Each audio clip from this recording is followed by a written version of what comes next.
오늘은 2024년 9월 25일 수요일 집에 있는 교회 묵상의 집 1일 묵상 말씀이 우리와 함께 성경 읽기 열왕기하 13장 1절에서 13절 세번역 유다왕 아하시야의 아들 요아스 왕 제23년에 예후의 아들 여호아스가 이스라엘을 다스리는 왕이 되어 사마리아에서 17해 동안 다스렸다. 그러나 그는 주님 보시기에 악한 행동을 하였고 이스라엘로 죄를 짓게 한 느밧의 아들 여로보암의 죄를 따라가 그 길에서 돌아서지 않았다. 그리하여 주님께서는 이스라엘에게 진노하셔서 시리아의 하사엘 왕의 손에 그들을 넘기시고 계속해서 하사엘의 아들 베나닷의 손에 넘기셨다. 그러나 여호아스가 주님께 간절히 용서를 구하니 주님께서 그의 간구를 들어주셨다. 이스라엘이 시리아 왕의 억압으로 고난을 받고 있음을 보셨기 때문이다. 그래서 주님께서는 이스라엘의 구원자를 보내어 시리아의 손에서부터 벗어나게 하셨고 이스라엘 자손은 예전처럼 그들의 장막에서 편안하게 살았다. 그럼에도 이스라엘 자손은 이스라엘로 죄를 짓게 한 여로보암 가문의 죄로부터 돌아서지 않고 여전히 그 길을 그대로 걸으며 사마리아에는 아세라 목상까지도 그냥 세워두었다. 시리아 왕이 여호아스 군대를 공격하여 타작마당의 먼지같이 만들었기 때문에 여호아스에게는 겨우 기마병 50명과 병거 10대와 보병 10,000명만이 남았다. 여호아스의 나머지 행적과 그가 한 모든 일과 그가 누린 권세는 이스라엘 왕 역대 지략에 기록되어 있다. 여호아스가 죽으니 사마리아에 안장하였고 그의 아들 여호아스가 그의 뒤를 이어 왕이 되었다. 유다의 요아스 왕 제37년에 여호아스의 아들 여호아스가 이스라엘의 왕이 되어 사마리아에서 16해 동안 다스렸다. 그는 주님께서 보시기에 악을 행하였고 이스라엘로 죄를 짓게 한 느밧의 아들 여로보암의 모든 죄로부터 돌아서지 않고 그 길을 그대로 걸었다. 여호아스의 나머지 행적과 그가 한 모든 일, 또 그가 유다 왕 아마샤와 싸운 용맹은 이스라엘 왕 역대 지략에 기록되어 있다. 여호아스가 죽으니 이스라엘의 역대 왕들과 함께 사마리아에 안장하였고 여로보암이 그의 뒤를 이어 왕좌에 올랐다. 아멘. 말씀 묵상. 비록 어지러이 길을 갔어도 북이스라엘 왕 여호아스에 대한 말씀입니다. 여호아스는 예후의 아들이었고 여호아스는 여호아스의 아들입니다. 아버지와 아들에 대한 말씀입니다. 그리고 그 둘에 대해 반복되는 말씀이 있습니다. 그는 주님 보시기에 악한 행동을 하였고 그는 주님께서 보시기에 악을 행하였고 입니다. 둘은 하나같이 악한 왕들이었습니다.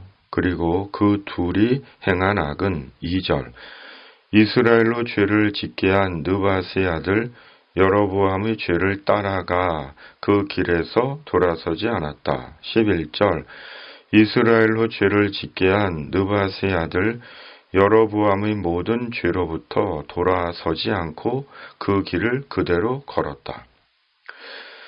북이스라엘의 초대 왕 여로보암의 죄에서 돌아서지 않은 것입니다. 북이스라엘의 우상 숭배의 원인을 제공한 여로보암의 길을 그대로 걸은 것입니다.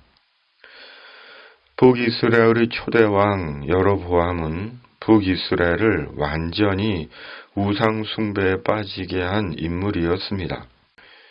여로보암은 뒤에 이어지는 모든 북이스라엘 왕들을 우상 숭배에 빠지게 한 악에 대해 전설적인 인물입니다. 이런 이유로 성경의 열왕기를 보면 북이스라엘의 왕들은 하나같이 여로보암의 길을 따랐다라고 말씀합니다. 첫 단추를 잘못 끼우면 마지막 단추는 낄 구멍이 없어진다는 말은 독일의 시인 괴테가 한 말이라고 합니다. 그만큼 처음이 중요하다는 것입니다. 마치 건물의 기초를 잘못 놓으면 결국은 건물이 무너지듯이 처음이 그렇게 중요한 것입니다. 처음 시작을 한다는 것은 쉽지 않습니다. 그것은 거의 모험입니다.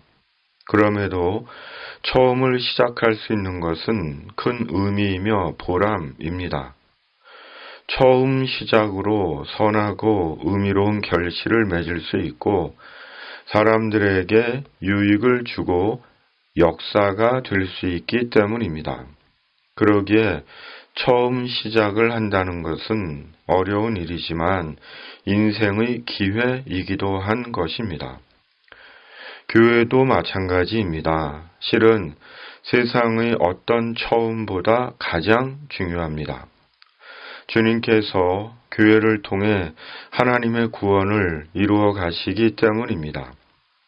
교회는 사람을 구원의 길로 인도하는 영적인 공동체이기 때문입니다.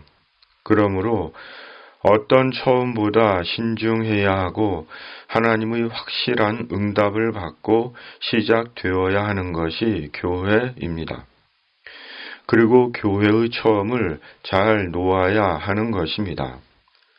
그 교회의 처음이 말씀과 기도와 성령입니다. 말씀과 기도와 성령이 교회의 처음이어야 합니다. 교회의 처음은 친교도 구제도 봉사도 아닙니다. 말씀과 기도와 성령입니다. 말씀과 기도와 성령 위에 예수 그리스도의 구원과 천국이 선포되는 것입니다. 그리고 예수 그리스도의 구원과 천국 안에서 친교와 구제와 나눔과 봉사를 행하는 것입니다. 교회는 예수 그리스도의 몸입니다. 그러므로 오직 예수 그리스도만이 드러나야 합니다. 사람이 높임받고 칭송받는 자리가 아닙니다. 사람이 부각되고 강조되는 자리가 아닙니다. 오직 구원이신 예수 그리스도만이 드러나고 예수 그리스도 안에서 말씀과 기도와 성령으로 연합하고 친교하고 나누며 하나님의 나라를 위한 동행이 되는 것입니다. 예수님은 간대없고 목사만 드러나고 건물과 재정과 크기만 자랑하고 구제와 행사만 선전하고 교회에 등록한 것을 구원 얻은 것으로 여기게 하며 세상과 사람에 대한 책임을 약화시키는 것은 성도의 신앙을 호도하는 위험한 속임수입니다. 교회는 예수 그리스도의 몸입니다. 그러나 죄성을 가진 사람들의 모임이기에 완성된 주님의 공동체가 아니기에 주님 다시 오시는 날까지 말씀과 성령의 인도 가운데 수정하고 개혁하며 교회의 사명을 다하는 것입니다. 왜냐하면 교회의 본질은 영원히 불변하지만 시대와 역사 속에 교회의 시스템과 프로그램은 달라지기 때문입니다. 답설 야중거 불수호 난행 금일 아행적 수작후 인정은 눈 내리는 벌판 한 가운데를 걸을 때라도 어지럽게 걷지 말라. 오늘 걸어간 이 발자국들이 뒤따라오는 사람들에게 이정표가 되리니 라는 뜻입니다. 그리고 오늘 말씀에서 주목하게 되는 것이 있습니다. 여호아하스가 주님께 간절히 용서를 구하자 주님께서 그 간구를 들으시고 이스라엘에 구원자를 보내 이스라엘을 시리아의 손에서 벗어나게 하시고 편안케 하신 것입니다. 그럼에도 이스라엘은 온전히 여로보암 가문의 죄에서 돌아서지 않고 다시 시리아의 억압을 받는 신세가 된 것입니다. 하나님의 본심과 목적은 이스라엘을 심판하시는 것이 아닙니다. 위로하시고 평안케 하시고 회복하시는 것입니다. 이스라엘이 끝까지 하나님과 함께하며 하나님의 은혜 속에서 살아가는 것입니다. 그러기에 하나님은 언제라도 이스라엘이 돌이켜 하나님께 돌아오면 무조건 받아주십니다. 더러운 거지가 되어 돌아온 둘째 아들을 아버지는 밀어내지 않고 그대로 받아주시고 아들의 지위와 권리를 회복해 주신 것처럼 하나님은 돌아오는 하나님의 사람을 언제나 그대로 받아주시고 하나님의 자녀의 지위와 권리를 되찾아 주십니다. 주님 안에서 다시 하나님의 귀한 자녀로 살게 하십니다. 예수 그리스도 안에서 우리에게 주시는 하나님의 한량없는 은혜입니다. 그러므로 죄와 허물을 깨닫는 순간 하나님께 돌아가면 됩니다. 하나님께 돌이켜 다시는 세상의 우상들을 숭배하지 말고 말씀과 성령으로 온전한 그리스도인의 길을 가는 것입니다. 아멘. 중보기도. 전능하신 하나님 아버지, 말씀과 성령으로 우리가 가야 할 길을 바로 가게 하시고 주님께서 주시는 평강과 은혜의 삶을 살게 하여 주시옵소서. 교만과 악함의 이 땅에 하나님의 공의와 정의가 살아있음을 보게 하여 주시옵소서. 성도들의 중보 기도를 응답해 주시옵소서. 예수님의 이름으로 간절히 기도하옵나이다. 아멘. 하늘에 계신 우리 아버지, 아버지의 이름을 거룩하게 하시며 아버지의 나라가 오게 하시며 아버지의 뜻이 하늘에서와 같이 땅에서도 이루어지게 하소서.